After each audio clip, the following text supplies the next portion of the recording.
Côte d'Ivoire, Abidjan Cocody, le mercredi 29 février 2024, s'est tenu un point de presse du lancement officiel de la 10e conférence régionale africaine de l'ITF qui se tiendra du 5 au 7 mars 2024 à Abidjan au Radisson Blu.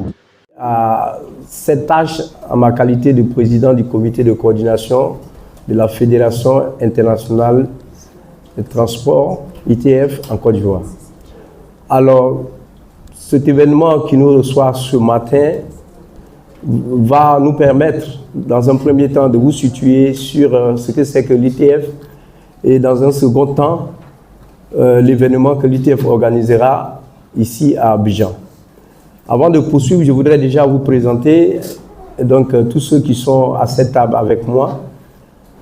Alors, je commence donc par ma gauche. Par ma gauche, on a le camarade Kwasi Daniel, qui est le président du comité des jeunes du comité de coordination ITF Côte d'Ivoire. Il est contrôleur aérien à ASECNA. À sa suite, on a la camarade Sissé Fatoumata. Elle travaille à Sitaraï. Elle est la présidente du comité des femmes du comité de coordination ITF Côte d'Ivoire. Et à ma droite, vous avez le camarade Bailasso, qui est le secrétaire régional adjoint de l'ITF en Côte d'Ivoire. Pour l'Afrique. Et après le camarade Baila, nous avons le camarade Sangaré Moussa. Il est le secrétaire général des contrôleurs de Tours. Et il est ici en tant que président du comité d'organisation de la conférence régionale africaine de l'ITF en Côte d'Ivoire. Il sera suivi par le camarade Kwasi Barthélémy, qui est le président de la section pêche au niveau de la section Afrique de l'ITF. Donc, comme dit tout à l'heure, l'événement qui nous rassemble ce matin, les échanges que nous aurons vont se faire autour de deux grands points, je l'ai déjà dit.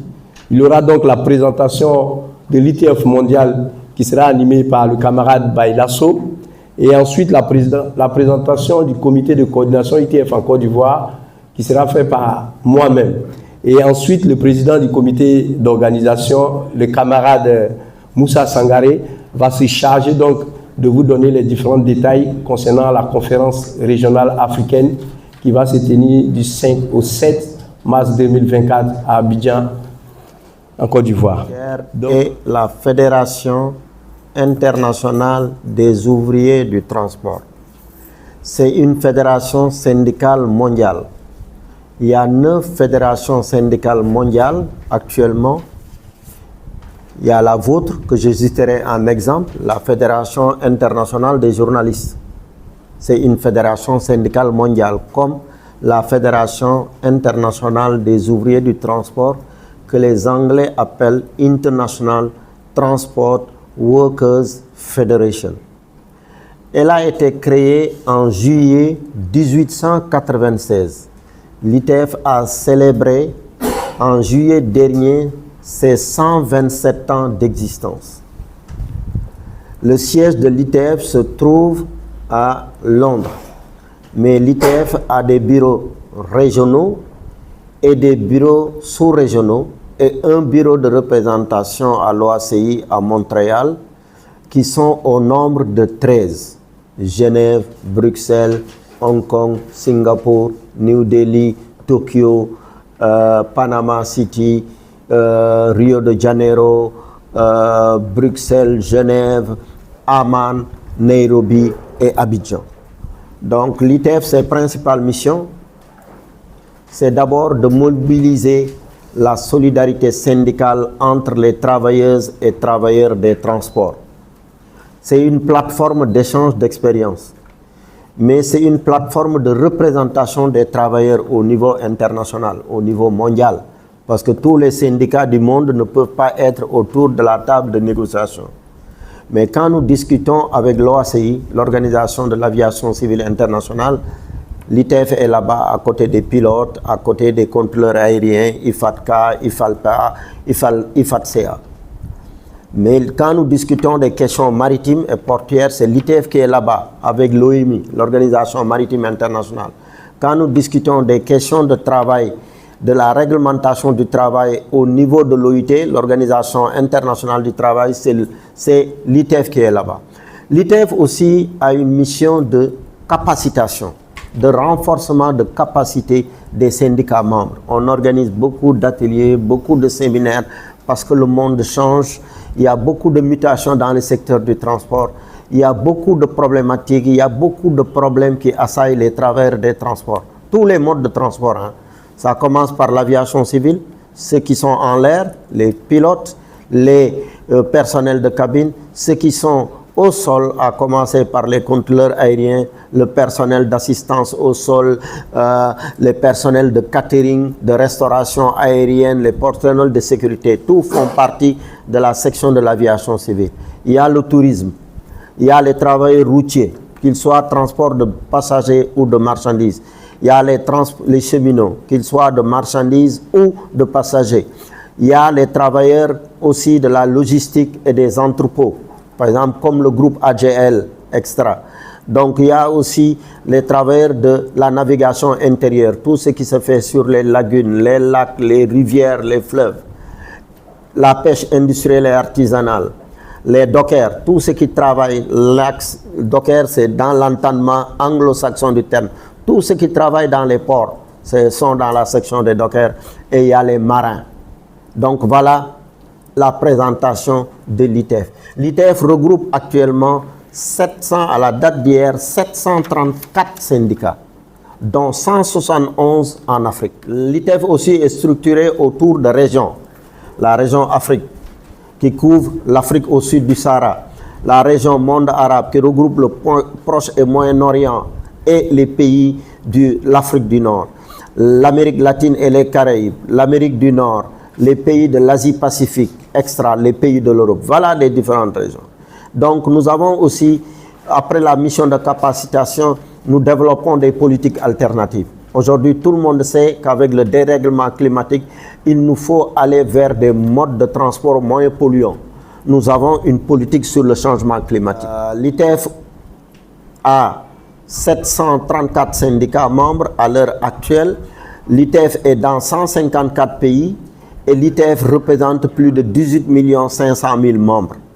Donc l'ITF va organiser son congrès mondial en octobre prochain, du 12 au 18 octobre 2024 à Marrakech au Maroc. C'est le tour du monde arabe d'organiser le congrès mondial. L'Afrique a accueilli le congrès mondial en 2006 à Durban. C'était en 2006. Maintenant, c'est le tour du monde arabe d'organiser. Mais en prélude au congrès, donc nous organisons des conférences, ce qu'on appelle les conférences de section. Par exemple, la conférence de l'aviation civile, la conférence des dockers, etc., etc. Donc tout ça, c'est fini maintenant. On va maintenant on a fait la conférence des jeunes. On a fait pour la première fois en Afrique du Sud, au sud du Sahara, à Dakar, la conférence des femmes, qui a été une réussite mondiale fortement saluée, avec la présence de la ministre du Travail, de la ministre de la Femme, de la Famille et de l'Enfance du Sénégal, qui a été dépêchée par le président Macky Sall pour donner un caractère important et honorable à l'événement. Donc maintenant, on a fait les conférences régionales. Il ne reste qu'une seule conférence régionale et camarade Sangaré va en parler. Il ne reste que la conférence régionale Afrique. C'est pour préparer le congrès. Donc on va au congrès. Donc le congrès, la conférence régionale africaine proprement dite. Voilà, comme il vient de le dire, cette conférence se déroulera du 5 au 7 mars 2024, précisément à l'hôtel Radisson Blu, au niveau de l'aéroport international Félix Houphouët-Boigny. Donc je vais me faire l'effort de décliner les enjeux autour de cette conférence africaine prestigieuse. Alors, il faut savoir que, en premier point, il faut savoir que c'est la deuxième fois qu'un pays francophone organise une conférence régionale africaine. La première fois, c'était en 2009. C'est le Sénégal qui avait organisé cette conférence. Et ce qu'il faut retenir, même en 2009, cette conférence, elle aurait dû être en Côte d'Ivoire, mais à cause de ce que vous savez, en 2009, par rapport à la situation politique du pays. Elle a été faite au Sénégal, donc elle revient. Voilà. Ce qu'on doit savoir, je sais que c'est la 10e conférence régionale, la 10e conférence régionale africaine de l'ITF, qui correspond à la 2e fois qu'un pays francophone organise. Cette conférence va accueillir 250 participants de tous les modes du transport venant de l'Afrique subsaharienne. Et ces 250 participants proviennent de 40 pays, 40 différents pays dans le sud du Sahara. Donc c'est pour vous dire un peu l'ampleur de cet événement. Ensuite, nous aurons la présence de certaines hautes pointures, on va dire ça comme ça, du syndicalisme qui seront présents. J'aimerais citer entre autres le président de l'ITF, Paddy Crumley, qui est un Australien qui va faire le déplacement, qui sera présent. Nous aurons aussi la présence du secrétaire général de l'ITF, Stephen Cotton, qui est de nationalité britannique, qui aussi va faire le déplacement. Nous avons à côté de lui, il y a M. Morel, qui est de nationalité belge, qui est le président de la Fédération européenne des transports, qui va effectuer le déplacement. À côté de ça, on aura la présence du secrétaire régional Edgar Diaz, Amérique latine et Caraïbes, qui va faire le déplacement. Et nous aurons aussi la présence de Bilal Malkawi, qui est le secrétaire régional de l'Afrique, du Moyen-Orient, du monde arabe à Moyen-Orient. Nous aurons aussi la présence du Bureau international du travail, qui sera représenté aussi au plus haut niveau sur le plan régional. Ensuite, il faut savoir que c'est le premier grand événement organisé à Abidjan, après le transfert du bureau de Ouagadougou à ici. Ce qu'il faut savoir, c'est que ce siège qui vous accueille aujourd'hui, ce siège-là, était à Ouagadougou. Et le 2 octobre 2021, elle a été transférée de Ouagadougou à Abidjan. Je pense que ça, c'est un honneur qui a été fait à la Côte d'Ivoire. Et après cet événement, c'est vraiment l'événement phare qui se présente, comme le camarade secrétaire régional l'a dit, c'est la dernière conférence régionale qui reste. Cette dernière conférence régionale qui va se tenir à Abidjan, c'est-à-dire la conférence régionale africaine. Et il y a un autre enjeu majeur qu'on va vous donner aussi, c'est que ce siège qui est là aujourd'hui, c'est le siège sous-régional de l'ITF. Mais il y a, lors de la dernière réunion du comité exécutif de l'ITF, il y a une décision qui a été prise de transformer ce siège sous-régional-là en siège régional. Ce qu'il faut savoir, c'est qu'actuellement, le siège régional de l'ITF en Afrique se trouve à Nairobi, au Kenya. Donc, cette décision a été déjà prise et donc ça montre l'intérêt que l'ITF a pour la Côte d'Ivoire. À côté de cela, comme le camarade l'a dit, il avait parlé de plus de 5 projets, mais en réalité, c'est 9 projets. Il y a 9 projets de l'ITF qui sont déjà en cours, au niveau de la Côte d'Ivoire, qui sont en train d'être implémentés. Donc, globalement, cette conférence-là, comme je l'ai dit, va se dérouler du 5 au 7. Et c'est une conférence qui va mettre en avant la Côte d'Ivoire. Donc l'appel que nous lançons, c'est que le gouvernement de la Côte d'Ivoire puisse prendre, évaluer, puisse prendre la hauteur de cet événement-là et s'en approprier. Pour faire de cet événement-là une réussite totale.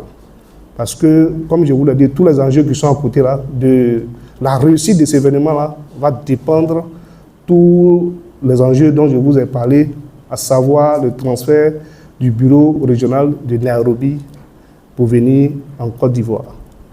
Et voilà un peu ce que je voulais dire par rapport à l'événement.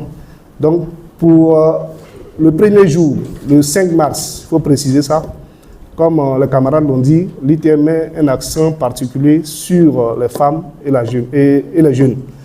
Donc, le matin, dans la matinée du 5, il y aura la conférence régionale des jeunes qui va se tenir dans la matinée. Et dans l'après-midi, il y aura la conférence régionale des femmes qui va se tenir dans l'après-midi.